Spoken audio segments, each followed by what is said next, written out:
The Observing Infinite Life Sutra discuss about 3 types of virtues, or 3 requirements in cultivation. The second virtue is to receive and to maintain the refuge, and to obtain and preserve all precepts, and not violating any one of them in daily behavior. So, not just receive, taking the ceremony, but also maintain at any time, at any place, the essence of the triple gems, which is enlightenment, proper viewpoint, and purity of the mind. These 3 things are the standard of cultivation.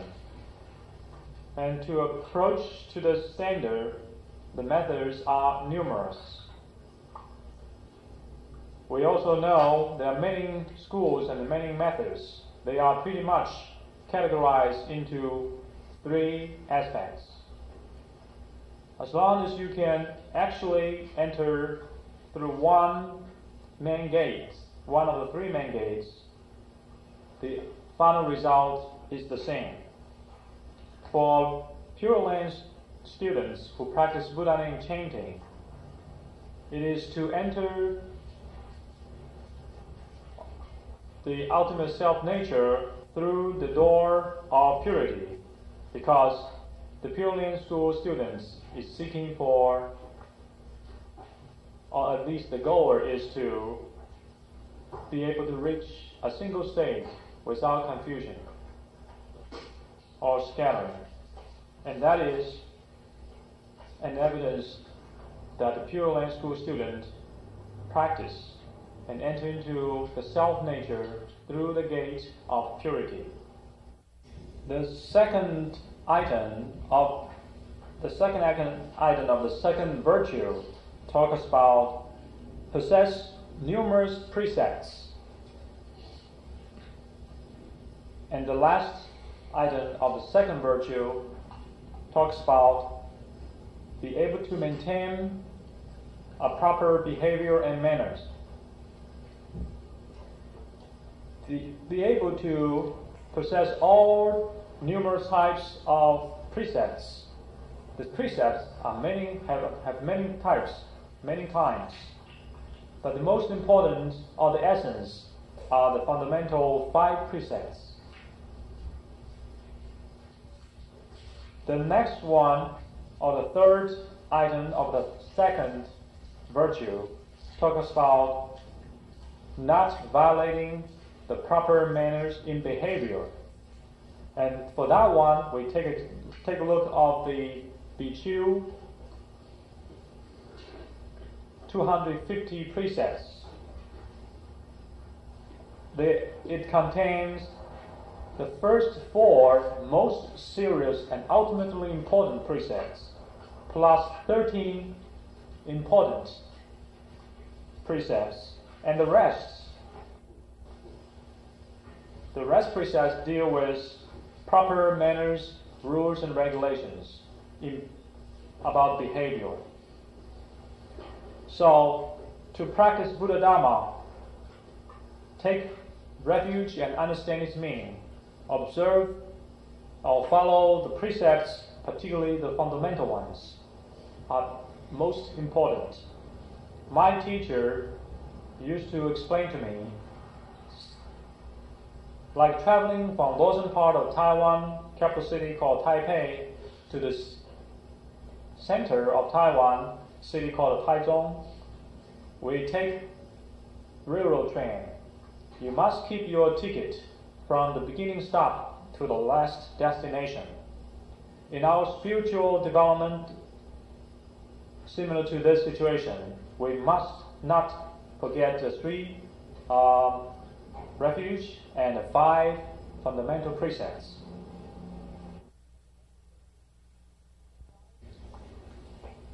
The five basic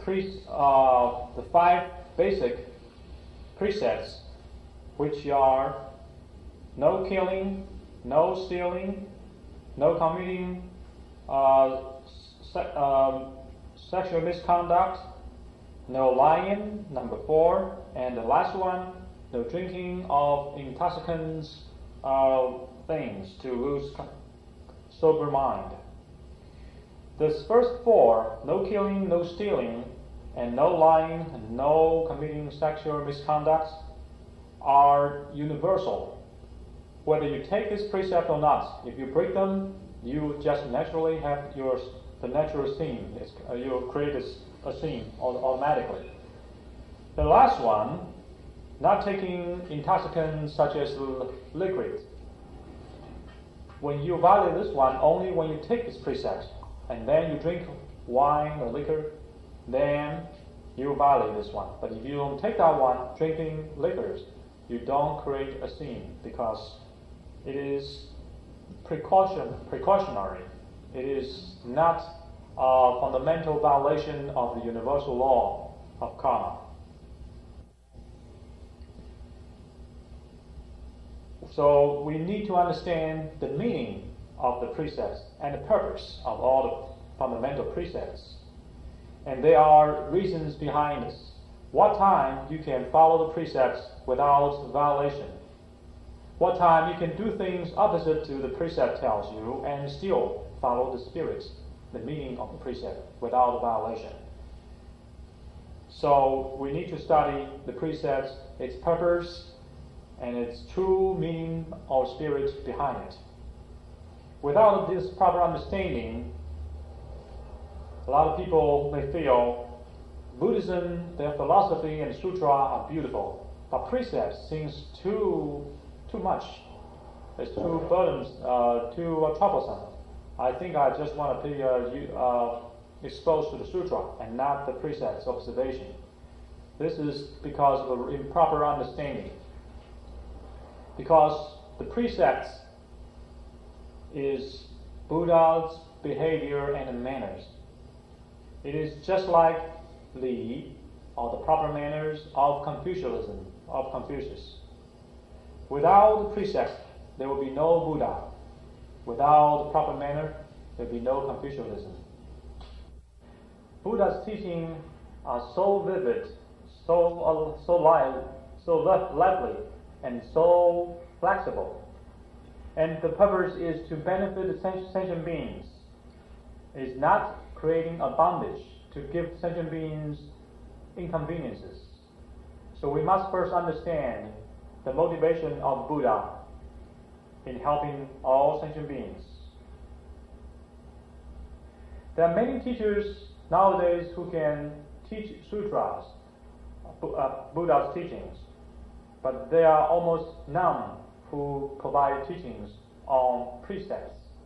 Because when discussed precepts, item by item, and the consequence of violating each individual precept, oftentimes end up in hell, then people become scared and they do not like to hear this.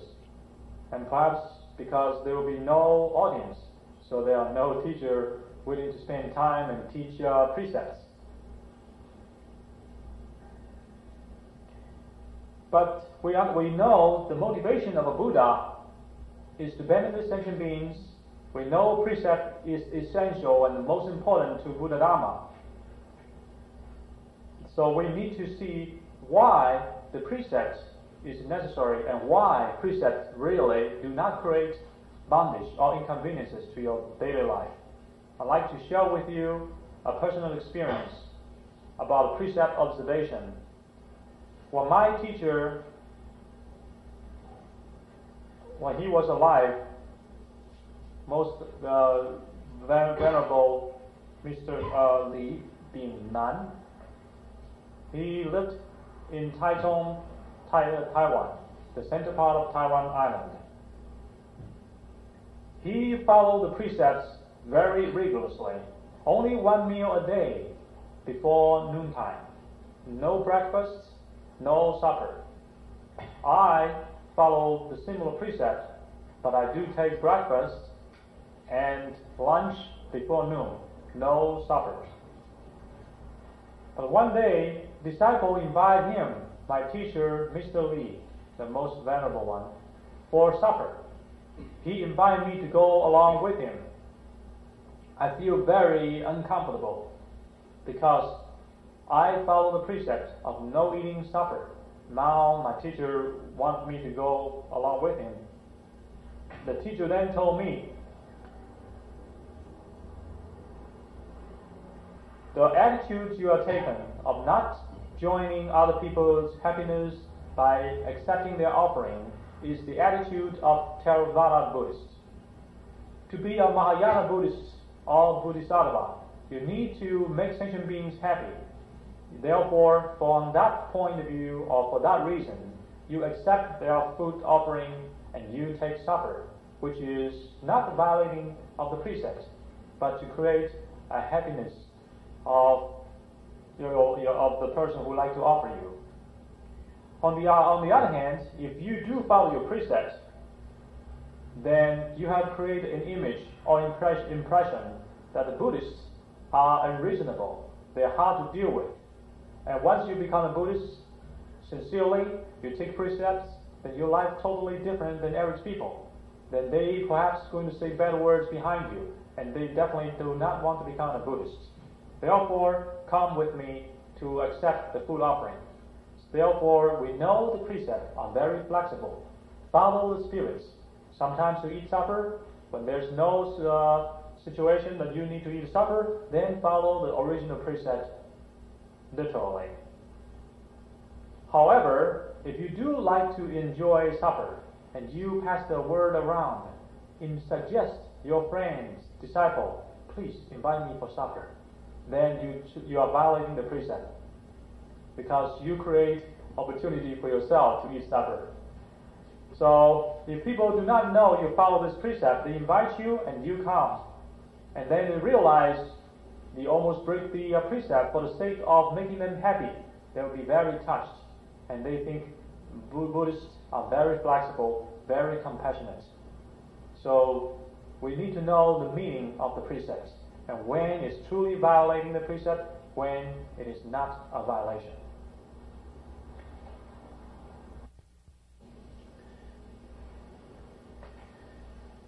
During the war during the invasion of Japanese against China in about the 1940s, there are 3 persons escaped from Japanese persecution. They were saved by an old monk. When the war was over, these 3 persons are grateful to the monk who saved their lives.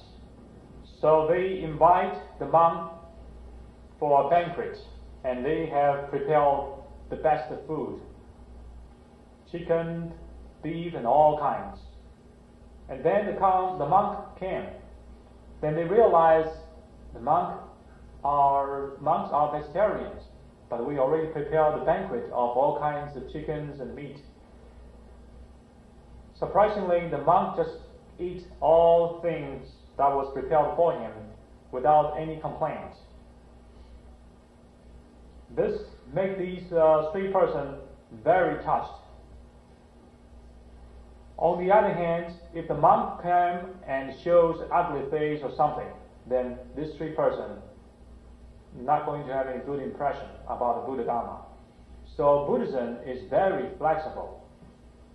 There's a common statement saying, compassion is the essence. Experience or skillful means are just the gates in order to accommodate people or welcome people.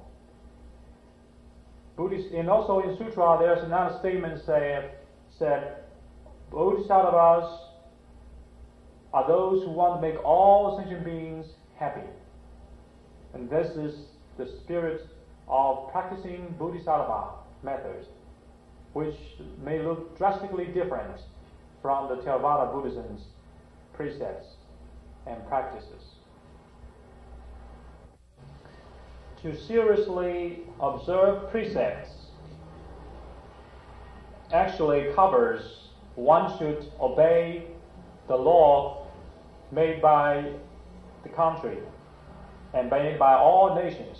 If you went to all nations, and all events need to satisfy local standard about morals. If you come to China, then you need to observe the local law of China. If you visit the United States, you need to follow the law of the United States. So the precepts means regulations in daily life. In today's world, traffic and transportation are so convenient. So we need to do in room as the Romans do. And then you can be considered truly practice the observation of truly observe the precepts. The original precepts are made by Buddha in ancient India. Today, if you follow the words of the precepts, it may not be suitable. For example, for the monk's precepts, they are about over 10 items, dealing with how to dress the robe. But the clothes of ancient people, particularly of India, is different from today and the Chinese people. Then if you just follow the precept to the word, then it becomes inconvenient or sometimes improper. However, we need to know the reason and the spirit behind each and individual precept.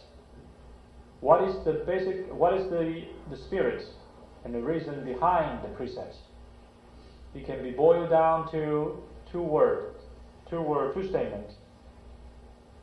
To avoid all evils and to observe and practice all good deeds. To avoid all evils is the self-regulation of Theravada Buddhism. That we should always follow, no matter that we are with other people or alone by ourselves. We always follow that.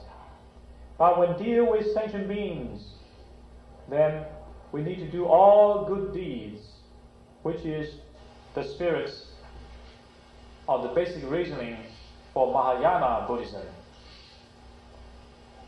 Now, what is good, what is evil? Then that pretty much decided by the precepts. Those in agreement with the spirit of the precept is good. Those violate the spirit of the precept is evil or violation. And due to the differences of Chinese people's mentality versus Indian mentality, the culture and tradition are also different.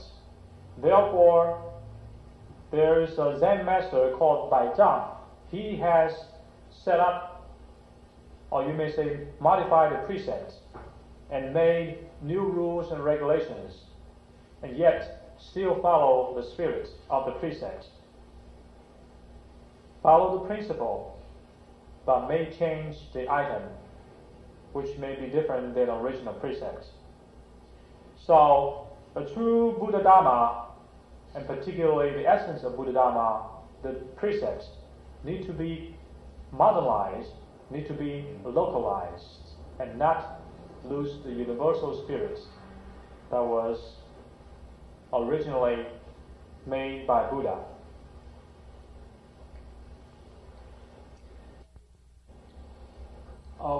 To follow the precepts and follow the rules and regulations, therefore the mind will be in peace and do not have guilty feeling. On the other hand, if we violate the precepts and do not follow rules and regulations, even though you may be able to escape from punishment, but your mind will not be at peace. When mind is not at peace, then one cannot practice meditation, and therefore one cannot enter into samadhi. That's why we always say the practice procedures are observing the precepts, enter into samadhi, and generate wisdom of prajna. The second virtue we mentioned deals with the practicing content of the Mahayana or Theravada Buddhism. And then we're going to talk about the third virtue, the content of the third virtue are associated with the Mahayana Buddhist practice. And the Mahayana Buddhism has to be established upon or based upon the Theravada Buddhism's content. And the first statement in the third virtue stated, one need to arouse or generate Bodhisattva mind. We always heard people say, please generate the Bodhisattva mind and do this and do that. But not many people truly understand what is a Bodhisattva mind. Buddhi means real and fully realize. That is the Buddhi mind. Realize what? Realize for human beings there are 8 types of sufferings.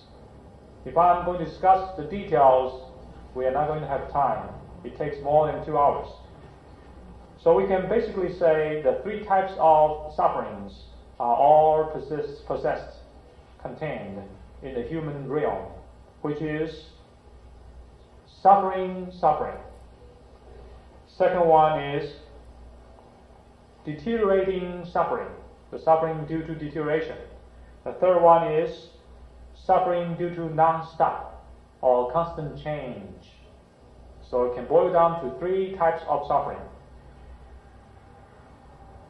For the realm of form, which is in heavenly level, very high, they do not have suffering. They do, however, still have suffering of deterioration and suffering of constant change. They do not have suffering is because they are in a highly spiritual level. So they have already overcome the 5 types of desire, which is fame, wealth, sex, fame, food, and sleep. And therefore they do not have the major suffering, but they still have 2 other types of suffering, which is the deteriorating suffering and constant changing suffering. Then comes to the highest heavenly being in the realm of formlessness. In this realm, these sentient beings appear in the form of conscious mind, no body. Without the body, there'd be no deterioration. Therefore, the suffering is gone, and the deterioration suffering is disappeared, also gone. But they still have constant changing suffering, which means they want to enjoy the peace, but that peace cannot be forever. It still eventually changed out. They cannot stop the suffering or the constant changing, and eventually going to return to the suffering. So they are suffering. If one realizes, no matter how high in this heavenly level, still you are not totally away from suffering.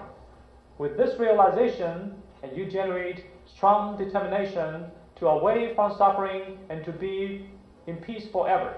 That is the beginning of Bodhisattva mind. And of course, Bodhisattva mind has other content in saving others. We're going to discuss later. The Arahant and single and another Bodhisattva are a great enlightened being called a solitary enlightened being. Those 2 sage or holy people, they do not have the true Bodhisattva mind. Bodhisattva do have Bodhisattva mind. They want to save themselves. They want to save all the relatives and friends, even enemies. They want to save all beings with a mind of equanimity without discrimination. The Theravada Buddhists, now the tradition of Theravada Buddhism is to, and particularly those who reach the sagehood, however, they do save beings, only those they think they are karmically connected to them or they like them. But they will not volunteer to come out and save others, as the Bodhisattvas of the Mahayana Buddhism would do. Therefore, oftentimes it's said the Bodhisattvas are the sentient beings' friends without invitation, because they volunteer to come out and help others. The three great vows in Buddhism, which are, sentient beings are numerous, I vow to save them all. Dharma gates or Dharma methods are numerous. Oh no, the second one, the first one is the vexations are infinite and numerous. For sentient beings are numerous, I vow to save them all. The second great vows, four great vows is vexations are numerous, I vow to cut them all. The third great vow is Dharma gates and approaches are infinite, I vow to master them all. And the last one is supreme Buddhahood, I vow to attain it.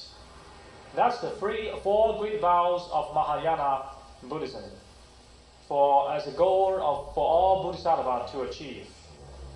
As actually to save all sentient beings without any discrimination, without any condition. It is the other three great vows are only to accomplish this one. Because if one truly wants to save all sentient beings effectively, one are bound to cut off one's vexations. And then one cut off one's vexations with the motivation in order to qualify oneself to save others. And not just cut off vexations to get out of samsara. And that compassion in self-cultivation, in saving others, are merely the result of great true compassion. That is the true Bodhisattva mind. However, nowadays, there are many Buddhists who only want the second, the third, and the fourth great vows, which is Dharma gates are numerous. They vow to master them all. So they learn all kinds of Dharma teachings and methods. Supreme Buddhahood are supreme and unsurpassing. And they too want to obtain the Buddhahood. But it's like building a structure, a building, without the first and the second floor. You only want the third and the fourth floor. That is just impossible to attain there. And that's why so many Buddhist practice also knows a lot about the Buddhism's teachings and methods, but very few truly obtain the achievement.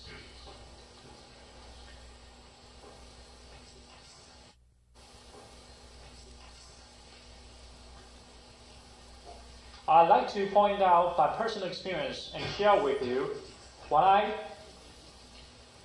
decided to follow my teacher, Mr. and Venerable Dipin Nan. He gave me three requirements or three conditions that I must accept for 5 years. Number one, I must only listen to him and follow his instructions and not follow anybody else's instructions. Number two, without his personal concurrence, I must not even look at other Buddhism books. Number three, everything I have learned so far are considered invalid and has to be forget and threw out of my mind. When I first heard these conditions, I was thinking, this is too strict. Or sounds like my teacher is a dictator.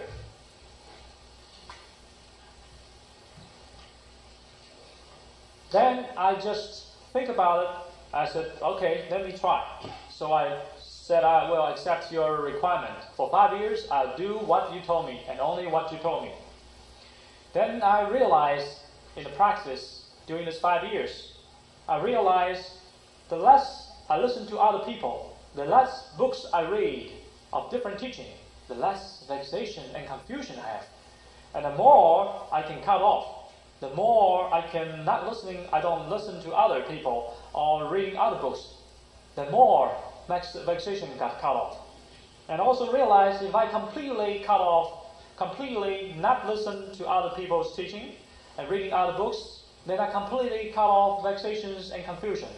Then I realize the requirement of my teacher. First one, listen only to the teacher for 5 years.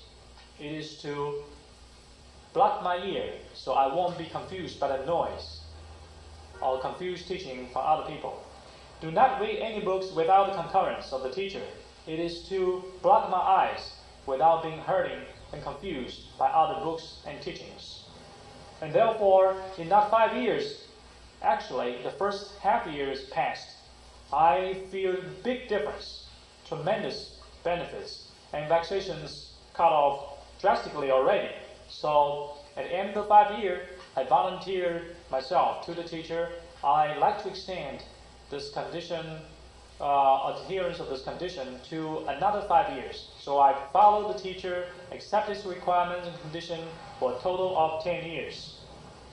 And after that, my teacher told me I can go ahead and learn from all the other teachers. I can go ahead and read all books, even evil books.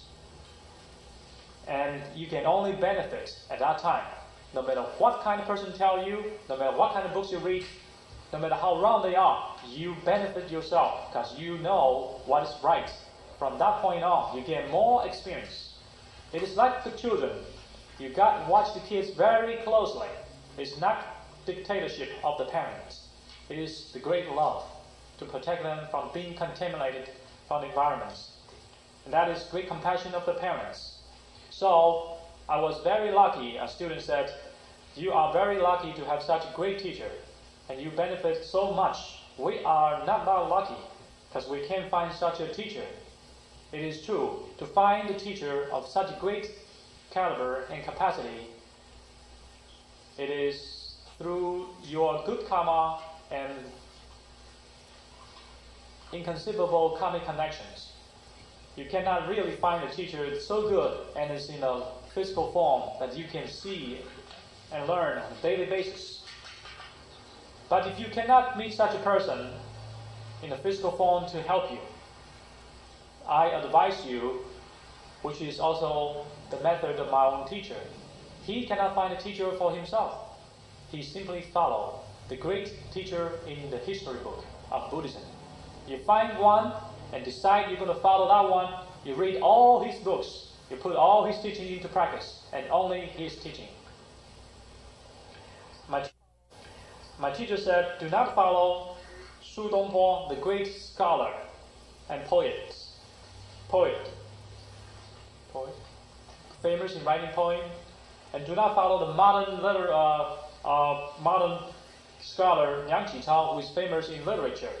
These two persons are famous in Chinese history for their profound knowledge, but they do not have cultivation. So do not follow them. Follow the great teacher. And he said very humbly, I am not qualified to be a teacher. Follow the 13th patriarch of Pure Land, the most venerable Yingguang Dashi. And from the history, we can find a similar example. You cannot find somebody physically available to you that you follow the great sage or holy people in the history book. Like Confucius follow Confucius. They are a couple hundred times between them. You cannot follow as a physical teacher. So Confucius spent all his lifetime studying Confucius books and put into practice and contemplate on all the teachings for only one teacher all his lifetime. And therefore, in the history, Confucius was considered the second highest sage in the Chinese history. And there are other examples too. In the Han Dynasty, a famous historian, Sima Qian, he followed Zhuo Qiuming, who wrote a famous historic book. And he studied and practiced only Zhuo Qiuming's style and philosophy, and therefore Sima Qian of the Han Dynasty becomes the great scholar and historian of the Han Dynasty. There's another example famous in Chinese history in the area of literature. Han Yu, who is one of the 8 greatest scholar and person in literature, he followed the author of Shi Ji, the record book of Chinese history, who is the author is Sima Qian. He follows Sima Qian's all the articles, all the thinking, even the writing style of Sima Qian, and therefore Han Yu became the great scholar of Tang Dynasty by following one teacher from history book. In Buddhism, another example I can give to you is in the Ming Dynasty, great master Yi. He followed Lian Ci master and studied all his books and put into practice, and therefore Venerable Yi in Ming Dynasty became a great master that is famous in Chinese Mahayana Buddhism. If you follow one person with all your heart, then you can be considered as a descendant of this broken lineage, of this lineage. Therefore, my advice to all of you to follow a great person, a great being that's even greater than my teacher's advice to me, the Patriarch of Pure Land, Yingguang Dashi.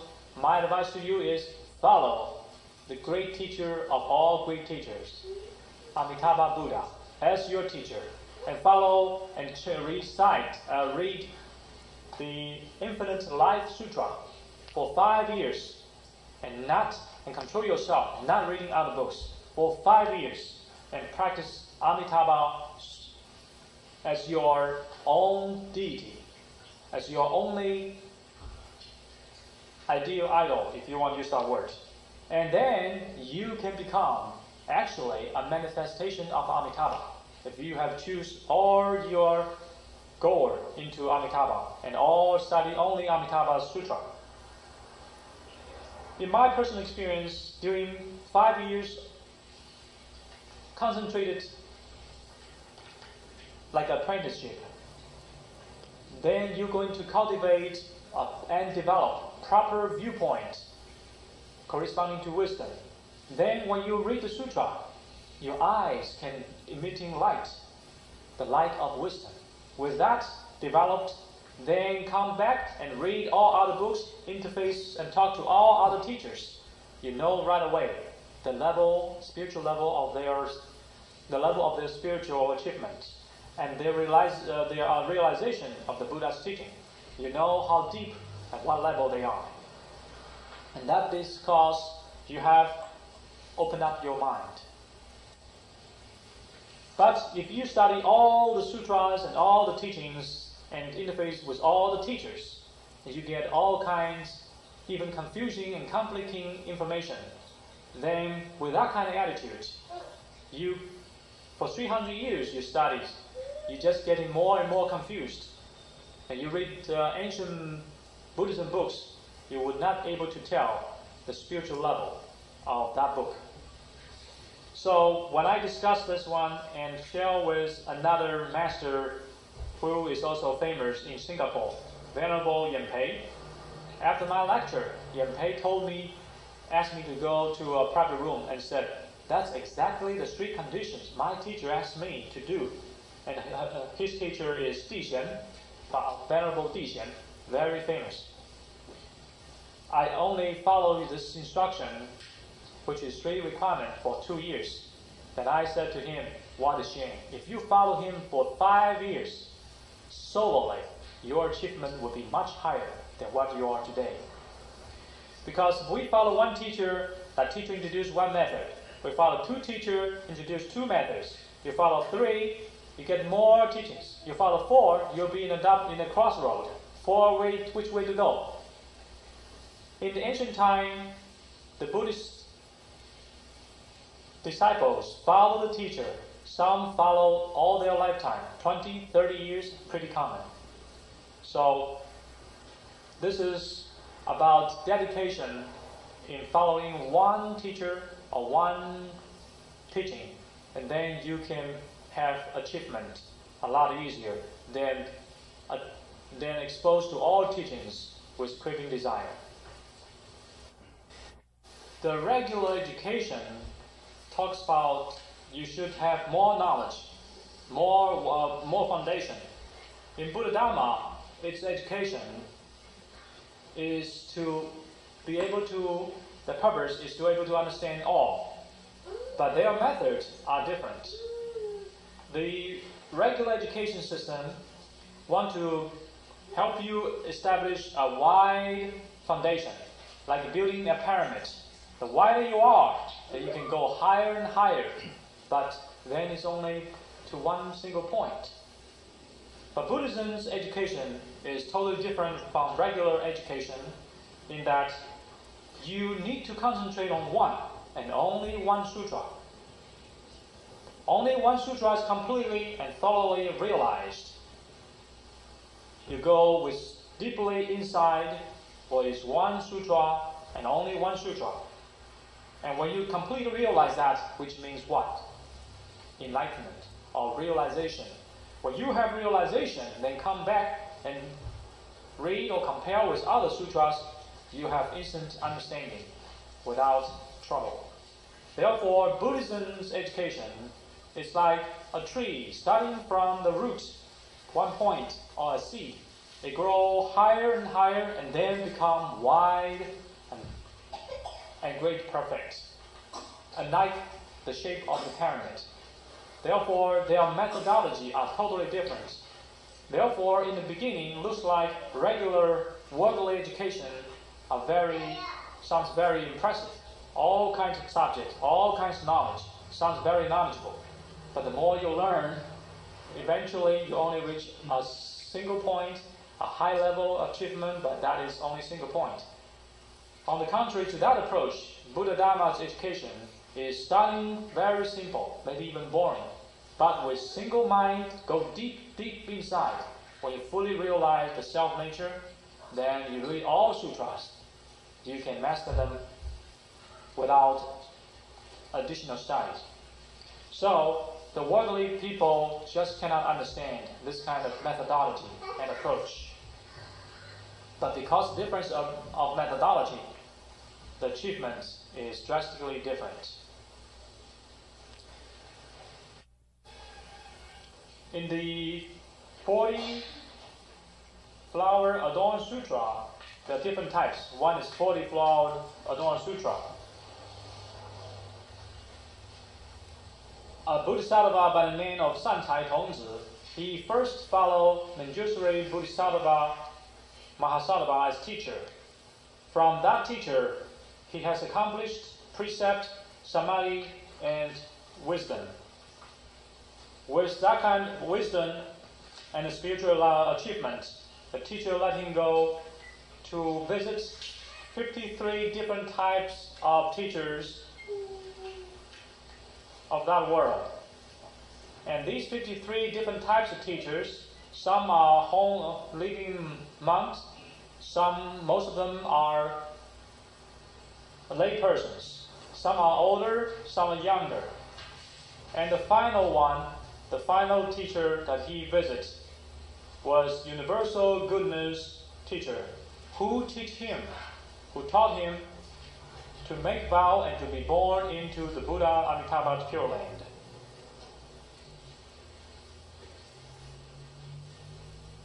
Only when one can go to Pure Land, then one can perfect one's Buddhahood. If one do not go to the Pure Land, then at most one can cut off all vexations, but not complete one's Bodhisattva and Supreme Buddhahood. This is my realization when I teach the Flower Adorned Sutra for many years. 17年了，我已经17年了，教了17年了。In 17 years, I teach the Flower Adorned Sutra. And then finally I realized in this sutra, it mentioned the highest Bodhisattva, Mahasattva, next to Buddha. They all want to go to Buddha Amitabha's place. They already stay in the spiritual realm called complete true Dhammadhatu. If they already reached that level, why do they still want to go to Pure Land and visit the Buddha Amitabha? I have a great doubt in my mind. And after 70 years of teaching of the Flower Dome Sutra, I suddenly realized they went there in order to perfect their Buddhahood, in order to accomplish the Bodhisattva, and become a perfect Buddha. Therefore, if we can generate great mind and vows to be born in Pure Land, then we too can perfect our Bodhisattva and will obtain supreme Buddhahood. The second statement in the third virtue talks about to truly believe in the law of cause and effect. In my early study period of time, I have great doubt about this one, because the third virtue deals with the learning content of a Bodhisattva. If they put this one in the first virtue, for lay average people, I can understand it. But for great Bodhisattva, for they to practice, they still need to understand and deeply believe in this law of cause and effect. That makes me very puzzled. And then, when I study the Flower Dome Sutra, in the chapter of the 10-level Bodhisattva, I have a sudden realization. The 10 levels of Bodhisattva, including, and also not including, plus the additional level, which is one step just below Buddha, that altogether, 10 plus 1, 11 levels of great Bodhisattvas. They all practice Buddha method, Amitabha Buddha method. Then I realized in the third virtue that one should possess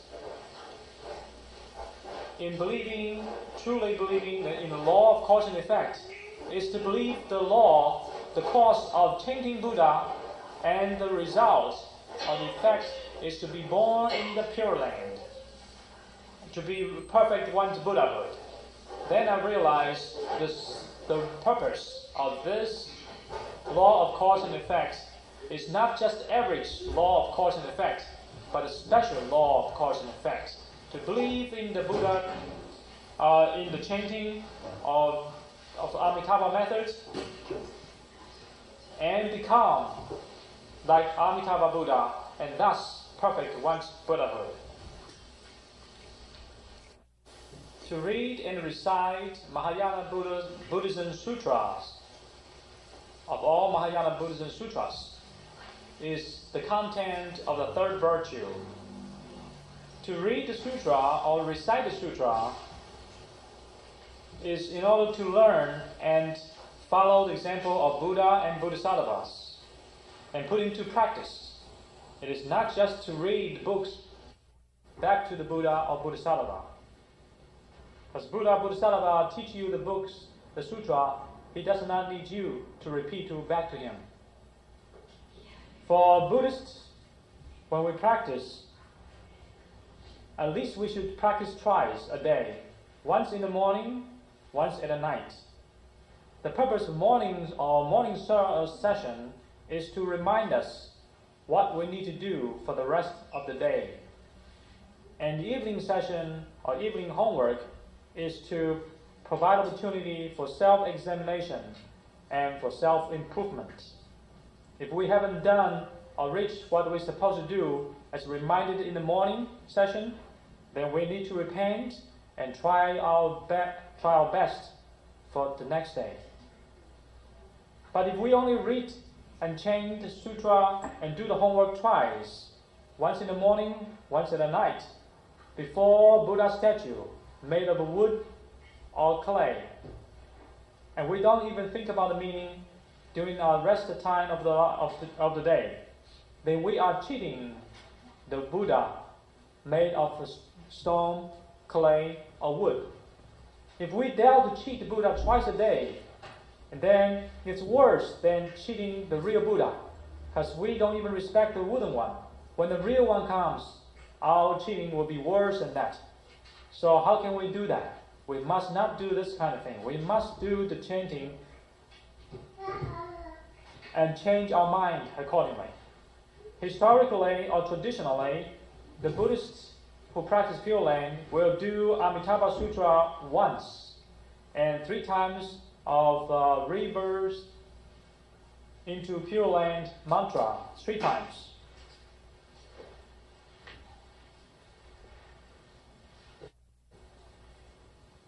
I have taught the Amitabha Sutra and explained in detail for only 3 times. Each time it takes 335 tapes to complete the teaching of Amitabha Sutra. So the teaching of Amitabha Sutra is very profound, very deep than average people can possibly conceive. Therefore, I'd like to advise you to chant the Infinite Life Sutra, which may be longer, but simpler and easier to understand. If you do not have the time to chant that one, it takes about 2 hours. Then I advise you, in the morning session, you chant only the chapter number 6 to practice and to learn how Buddha Amitabha generate his great vows, and you try to generate vows of the similar type. Then you become Buddha's friend, because you generate the same kind of vows, having the same kind of attitude towards sentient beings. At night time, if you don't have time to recite the whole sutra of infinite life, then my advice to you is to recite or chant only chapter 33 through 37, only 5 chapters, which basically talk about renunciate all evils and wrongdoings and practice only good things and deeds. At night time, if you do that, then you are actually practicing and examining your practice. And this is similar to chanting Buddha name and follow precepts. Therefore, in the morning, you can generate great vows just like the Buddha Amitabha. At night time, you can practice just the way the Buddha would do in daily life. Then your heart is similar to Buddha Amitabha's heart. Then you are bound to be born into the Pure Land. But if you only chant Buddha's name without changing your mind, even you can chant 1/10 of a million times or 100,000 times, but your mind has not into Buddha's heart, then even you lost your voice in doing so, it doesn't change your mind. It's still not useful. And today, people do not understand the true meaning and teaching of Amitabha Sutra. They only follow traditional approach of chanting the Amitabha Sutra, do not know the meaning, do not know how to put into practice, do not examine one's behavior on a daily basis. Therefore, I advise everyone to recite or chant the Infinite Life Sutra and put your heart into it. And you can simplify that for one chapter in the morning and 5 chapters at night.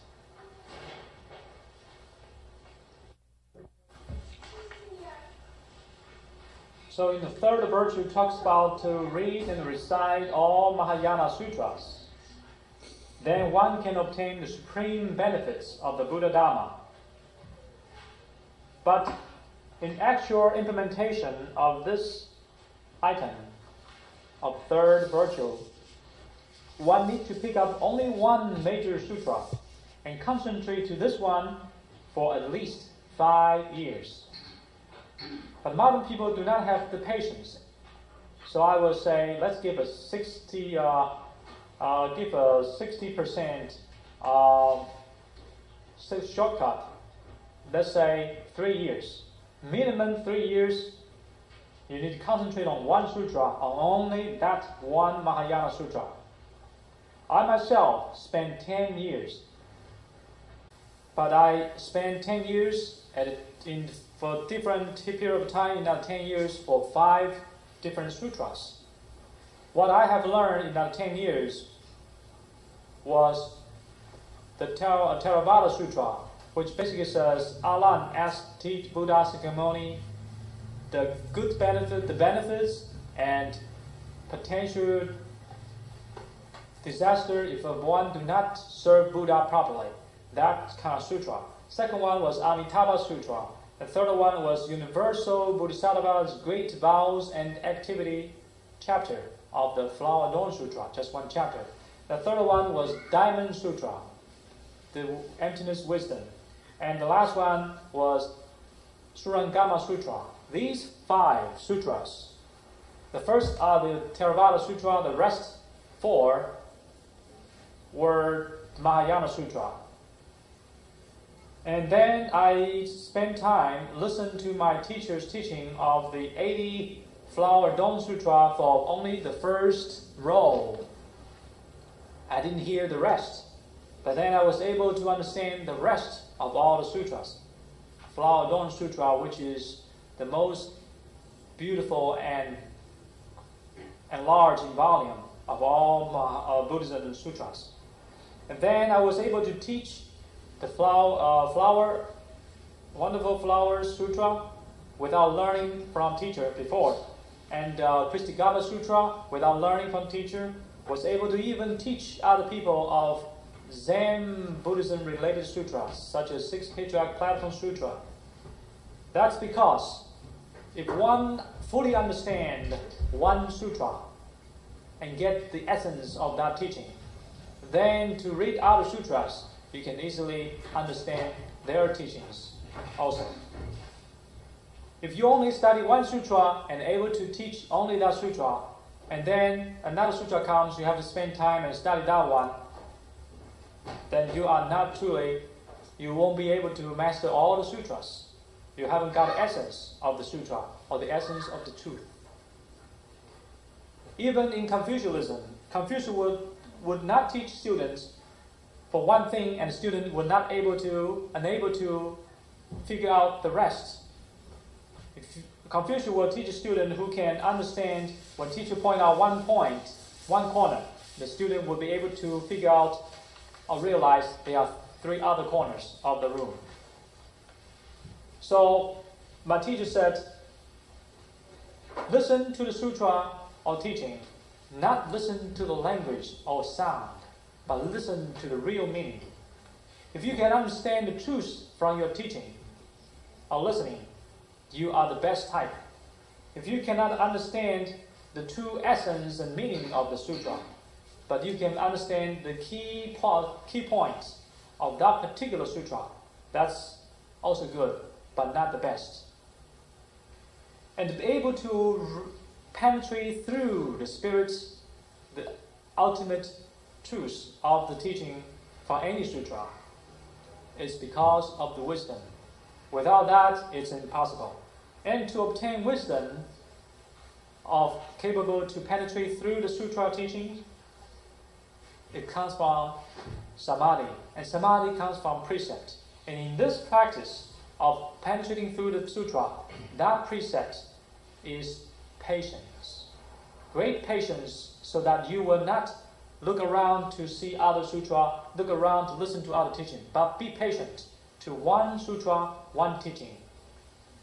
And then you're going to have concentration capability.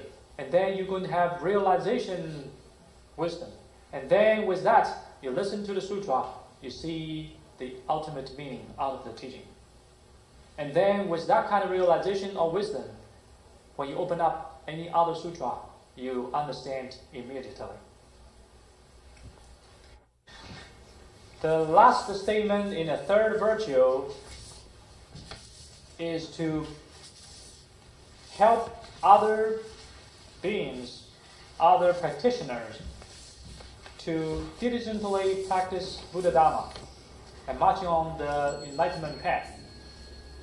So this statement in the third virtue is the only statement talk about interface with others and benefit others. The rest are pretty much requirements for oneself. So, in summary, starting from the beginning of be filial to your own parents until the last one to help other beings marching toward Buddhahood. Then if you can do all this, 3 types of virtues, then you can be considered as truly a good man or good woman, as mentioned in the Krishtagarbha Sutra. And then you can realize it is not exaggerated. When you are good in such a level, possess all 3 types of virtues, you can be born 100 lifetimes, 100 times, and every lifetime in the 33rd heaven, high level heaven for 100 lifetimes. Because you possess this kind of greatness, 3 virtues completely possessed, then the result to be born into the 33 level heaven for 100 lifetimes is not exaggerated. So these 3 types of virtues, as mentioned in the Observing Infinite Life Sutra, is the foundation to be born in all Buddha's Pure Land. Without that, it's not easy to be born into heavenly level. So I wish everyone will study more about the 3 virtues and contemplate about the meaning of the 3 virtues and try your best to put into practice and therefore establish cultivation basis for oneself, for one's own cultivation. And tomorrow we're going to talk about something also is a foundation, but it's a foundation for group practice, which contains 6 types of harmonies. Without the understanding of tomorrow's teaching, the proper foundation of group practice, then when people get together, the minds are scattered and idle talks between people, sometimes even causing disharmony and problems.